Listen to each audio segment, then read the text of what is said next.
August મહિનામાં ચોમાસા પર એક લટકતી તલવાર છે. દેશના ચોમાસા પર પેસિફિક મહાસાગરથી કોઈ મોટું સંકટ આવી રહ્યું છે. શું ગુજરાતે આ બધાની વચ્ચે ચિંતા કરવા જેવું છે? હવામાન નિષ્ણાંતો કહી રહ્યા છે કે પેસિફિક મહાસાગરમાં કેઓસની સ્થિતિ છે. આ બધાની વચ્ચે ઇન્ડિયન ઓશન ડાયપોલ પોઝિટિવ પર આપણે કેટલી આશા રાખવી જોઈએ? હવામાન વિભાગ ચોક્કસથી કહી રહ્યું છે કે ગુજરાતમાં એક સપ્તાહ 10મી ઓગસ્ટથી એક સપ્તાહ વરસાદી માહોલ બની રહેશે.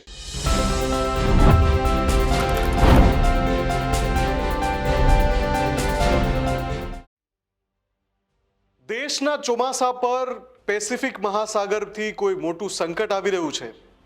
શું ગુજરાતે આ બધાની વચ્ચે ચિંતા કરવા જેવું છે કે પછી ગુજરાતમાં એની કોઈ અસર થવાની નથી? આખરે પેસિફિક મહાસાગરમાં એવું તો શું થઈ રહ્યું છે જેના કારણે ભારતનું ચોમાસું છે એ નબળું પડી રહ્યું છે? અલગ અલગ વેધર એક્સપર્ટ અને અલગ અલગ વેધર મોડલ એવું તો શું સજેસ્ટ કરી રહ્યા છે જેના કારણે ઓગસ્ટ મહિનામાં ચોમાસા પર એક લટકતી તલવાર છે?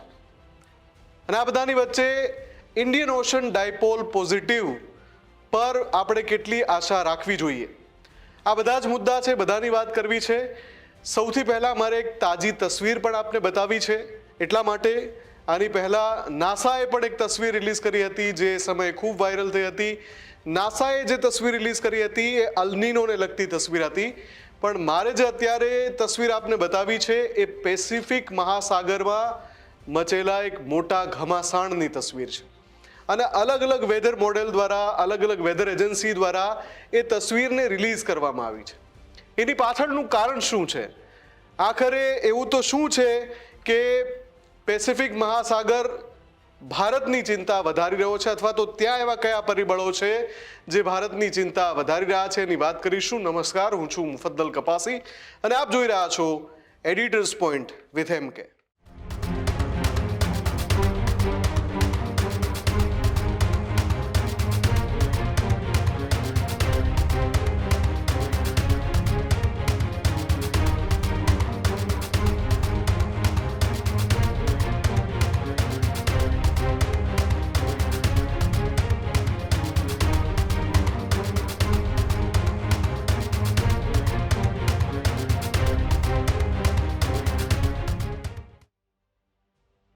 ગુજરાતમાં ચોમાસું હાલમાં અદ્ધરતાલ છે. વરસાદ આવી રહ્યો છે પણ સાર્વત્રિક વરસાદ નથી આવી રહ્યો. ભારે કે અતિ ભારે વરસાદ માટે જ્યારે અલગ અલગ નિષ્ણાંતોને પૂછીએ તો 15, 16, 17 ઓગસ્ટ પછી કદાચ સ્થિતિ સ્પષ્ટ બને એ પ્રકારની વાત કહેવાઈ રહી છે. હવામાન વિભાગ ચોક્કસથી કહી રહ્યું છે કે ગુજરાતમાં એક સપ્તાહ 10મી ઓગસ્ટથી એક સપ્તાહ વરસાદી માહોલ બની રહેશે.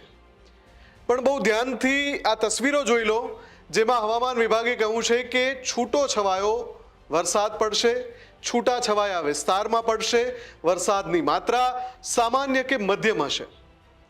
તો આપણે જેની રાહ જોઈ રહ્યા છીએ, ગુજરાતના ઘણા બધા જિલ્લા અને તાલુકા જેની રાહ જોઈ રહ્યા છે એ જોરદાર વરસાદ, જેને મેઘ મલ્હાર કહીએ, મેઘ તાંડવ જેવો શબ્દ વાપરવો પડે, એ વરસાદ ક્યારે આવશે?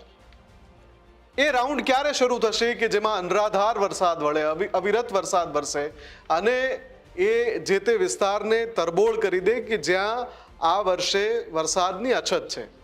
પશ્ચિમ સૌરાષ્ટ્ર હોય કે ઉત્તર ગુજરાત હોય કે કચ્છ હોય કે મધ્ય ગુજરાતના કેટલાક તાલુકા હોય, સૌરાષ્ટ્રમાં પણ ઉત્તર સૌરાષ્ટ્રના કેટલાક તાલુકા છે જે હજુ પણ તરબોળ નથી થયા. આ બધાનું અંતે ક્યારે એ સમય આવશે કે જ્યારે મેઘરાજા ત્યાં મન મૂકીને વરસે? જુઓ, 2જી ઓગસ્ટે વરસાદ રોકાયા બાદ એક સપ્તાહ કરતાં વધારે સમય થઈ ચૂક્યો છે અને એ પછી હજુ પણ 5, 6, 7 દિવસ સાર્વત્રિક વરસાદ, શબ્દોને સમજજો, સાર્વત્રિક વરસાદના એંધાણ નથી. હા, છૂટો છવાયો વરસાદ છૂટા છવાયા વિસ્તારમાં પડી શકે છે. જેમ કે અમદાવાદ ને આજુબાજુના વિસ્તારમાં વરસાદી માહોલ છે. હજુ 24 થી 36 કલાક વરસાદી માહોલ રહેવાનો છે. પણ જ્યારે આપણે આની ચર્ચા કરી રહ્યા છીએ, મારે તમને બે તસવીરો બતાવી છે. બંને તસવીરો તારીખ સાથે જોઈ લો. પહેલી તસવીર થોડા દિવસ પહેલાની છે, થોડા દિવસ એટલે 2-3 દિવસ પહેલાની છે, અને બીજી તસવીર જે હું આપને બતાવવા જઈ રહ્યો છું એ આજની તસવીર છે. આપણું હવામાન વિભાગ, જેને આપણે ભારતીય મોસમ વિજ્ઞાન વિભાગ કહીએ છીએ, એમણે જ આ બંને તસવીરો આપણા સેટેલાઇટ ઇનસેટ 3D ની મદદથી રિલીઝ કરી છે. પહેલી તસવીરમાં તમે જોઈ શકો છો કે આખા ભારતમાં વાદળોથી ઘેરાયેલી સિસ્ટમ છે.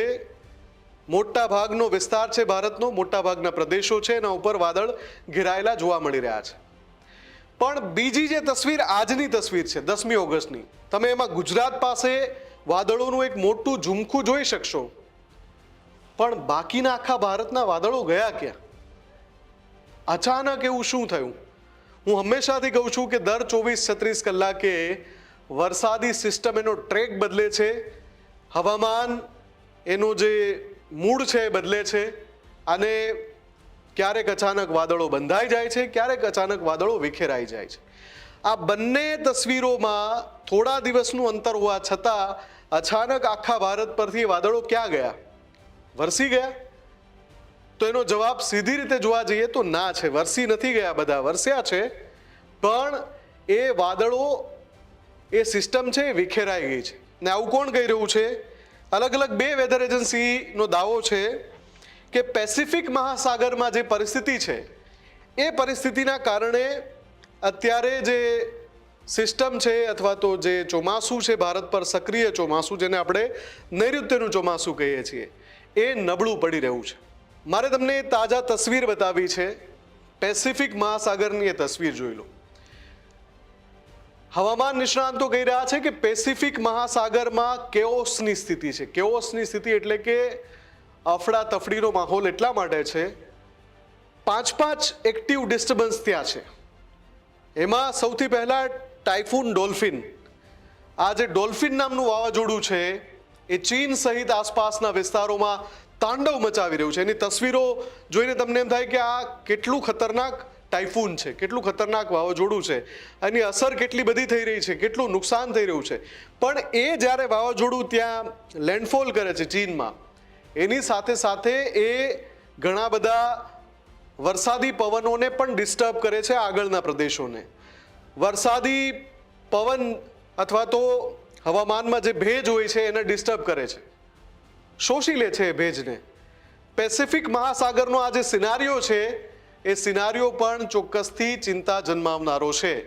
એક તરફ જ્યાં અત્યારે આપણા દેશમાં ચોમાસું છે એ અડધે પહોંચ્યું છે, હજુ અડધું ચોમાસું બાકી છે. ઘણા બધા રાજ્યો દેશના એવા છે કે જ્યાં આંકડા હજુ પણ ચિંતાજનક છે. એવા સમયે પેસિફિકમાં આ સ્થિતિ સર્જાવી અલનીનો સિવાયની વધારાની ચિંતા છે. અલનીનો ઇફેક્ટ તો છે જ, અલનીનોની અસરો તો છે જ, પણ આ ચિંતા એ પણ એવી છે કે જેના કારણે આપણું ચોમાસું ખોરવાઈ રહ્યું છે. આ બધાની વચ્ચે આપણી નજર છે મેડન જુલિયન ઓસિલેશન અને ઇન્ડિયન ઓશન ડાયપોલ પોઝિટિવ. આ જે 2 સિસ્ટમના નામ હું વારંવાર બોલું છું, જે આપણા ચોમાસાને મજબૂત કરે છે, જે આપણે ત્યાં વરસાદ લાવવા માટે જરૂરી પરિબળ છે, જેના કારણે ચોમાસું સંપૂર્ણપણે પડી ભાંગતું નથી, વિખેરાતું નથી. 16-17 ઓગસ્ટે કોઈ નવી સિસ્ટમ, વરસાદી સિસ્ટમ આવે અને ગુજરાતમાં પણ વરસાદ લાવે ને આખા દેશમાં પણ વરસાદ લાવે, એ પહેલા પેસિફિકમાં સ્થિતિ સામાન્ય બની ગઈ તો એ આપણા માટે, આપણા ચોમાસા માટે ખૂબ સારું હશે. પણ અત્યારે જે પરિસ્થિતિ દેખાઈ રહી છે પેસિફિક મહાસાગરમાં એ ચોક્કસથી ચિંતા જન્માવનારી છે. કેમ કે એક પછી એક ટાઇફૂન આખી સિસ્ટમને અસ્તવ્યસ્ત કરી રહ્યા છે, અને એ ન માત્ર ભારત, બીજા ઘણા બધા દેશો છે કે એના ચોમાસાને અસર કરી રહ્યા છે. આપણે આશા રાખીએ કે ઇન્ડિયન ઓશન ડાયપોલ પોઝિટિવની મદદથી, મેડન જુલિયન ઓસિલેશનની મદદથી આપણું ચોમાસું છે એ મજબૂત રહે, અને જે સમસ્યા અત્યાર સુધી સર્જાઈ રહી છે અલનીનો ફેક્ટરના કારણે, હું બહુ શરૂઆતથી કહી રહ્યો હતો કે અલનીનો ફેક્ટર છે એ આપણને નડી રહ્યું છે, ફરી એકવાર એ ફલિત થઈ રહ્યું છે કે અલનીનો ફેક્ટર નડી રહ્યું છે. પણ સામે અડધે પહોંચીને આપણે થોડો સંતોષ કરી શકીએ એટલો વરસાદ છે. જ્યાં વરસાદ નથી, ગુજરાતની વાત કરીએ તો કચ્છમાં વરસાદ નથી, પશ્ચિમ સૌરાષ્ટ્રમાં દેવભૂમિ દ્વારકા, જામનગર, પોરબંદર, ઉત્તર ગુજરાતની વાત કરીએ તો વાવ, થરાદ, બનાસકાંઠા, સાબરકાંઠા, અરવલ્લી આ તમામ જિલ્લામાં પેટ ભરીને વરસાદ નથી પડ્યો. મહેસાણા અને પાટણમાં પણ આવી જ સ્થિતિ છે. મધ્ય ગુજરાતની વાત કરીએ તો મહીસાગર, પંચમહાલ, વડોદરા, આણંદ, ખેડા, નડિયાદ, અમદાવાદ, ગાંધીનગર આ બધા જ જિલ્લામાં એટલો વરસાદ હજુ નથી પડ્યો જેટલો દક્ષિણ ગુજરાતમાં આપણે અનરાધાર વરસાદ જોયો છે. અને અત્યારે પણ જે સિસ્ટમ એક એક્ટિવ છે એ દક્ષિણ ગુજરાતમાં વરસાદ લાવવાની છે. મધ્ય ગુજરાતમાં થોડો ઘણા અંશે વરસાદ લાવી રહી છે અત્યારે, પણ જે વિસ્તારો બાકી રહી ગયા છે, પશ્ચિમ સૌરાષ્ટ્ર, કચ્છ, ત્યાં કોઈ પરિસ્થિતિ હમણાં પણ નથી બનતા દેખાઈ રહી. 24 થી 48 કલાકમાં નથી બનતી દેખાઈ રહી. અને એટલે જ આ જે ચિંતા જન્માવનારું પરિબળ છે એના પર નજર કરવી પડે. આપ શું માનો છો? પેસિફિક મહાસાગરમાં આજે અનહોની બની રહી છે, એક પછી એક ટાઇફૂન અથવા તો એક્ટિવ ડિસ્ટર્બન્સ જેના કારણે આપણું ચોમાસું ખોરવાઈ રહ્યું છે, નબળું પડી રહ્યું છે, એના વિશે આપનું શું માનવું છે? અને જે વરસાદ પડ્યો છે અત્યાર સુધી એના વિશે પણ આપનું શું માનવું છે? કમેન્ટ કરીને અમને ચોક્કસથી જણાવજો. અમારી વિશેષ રજૂઆતમાં અત્યારે બસ આટલું જ. આપ જોતા રહો ન્યૂઝરૂમ ગુજરાત. નમસ્કાર.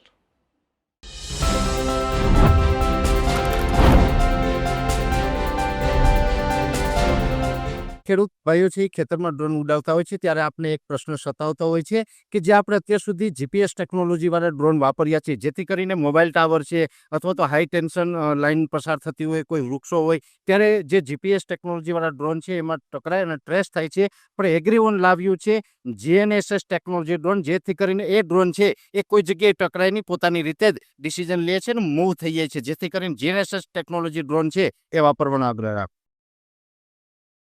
અત્યારે જ ન્યૂઝરૂમ ગુજરાતની યુટ્યુબ ચેનલને સબસ્ક્રાઇબ કરો અને ઇન્સ્ટાગ્રામ અને ફેસબુક પર ફોલો કરો. અપડેટ રહો, સત્યની સાથે રહો.